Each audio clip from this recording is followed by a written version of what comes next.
My name's Alexandria Hett, and I'm honored to be in consideration for the Michigan Mortuary Science Foundation Scholarship. I've lived in Plymouth, Michigan most of my life, and I'm currently a full-time student at Wayne State's Mortuary Science program. I'm looking to graduate in summer of 2019. I'm so excited and honored to be a part of funeral service, but my greatest concern about entering the career is being a young woman in what was a previously male-dominated field. I'm aware of the obstacles that I may come across starting out as a beginner in the field, but even now as a student, I'm working on my skill sets that will help me rise to the challenge and show my worth as a funeral director. In addition to learning at school, I'm thankful to have a mentor with lots of experience to help me learn the ins and outs of the field and how I can really make a positive impact in other people's lives.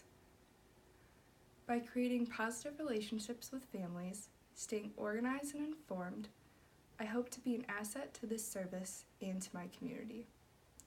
While I do have this concern about being a young female entering this field, I know that with my hard work and determination, this will not be something that holds me back. In regards to the Section 1812 of the Mortuary Science Code, prohibiting combination funeral homes and cemeteries, I do believe that there are positive and negatives to this regulation. I understand why it would be convenient for the business and the families to handle all of these processes in one place, but I do believe having separate facilities may be more beneficial.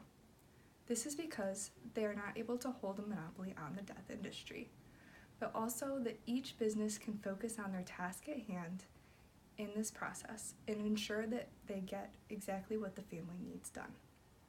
Even with these facilities operating separately, I find that in the field, we are still able to work together to get what needs to be done for the families. I am all for continuing education.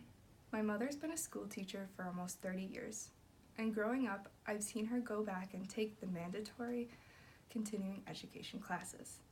I've seen how they've helped her stay current in her field, especially with the new technology. I see a lot of changing trends in funeral service, and I believe that having continuing education would be beneficial to keep funeral directors current and informed with the changing trends. In school, you only have time to learn the basics when there's so much more out there. I've seen some of the seminars that are held at the MFDA conference and the NFDA conference, and they are topics that I haven't learned in school, but that I would love to know more about.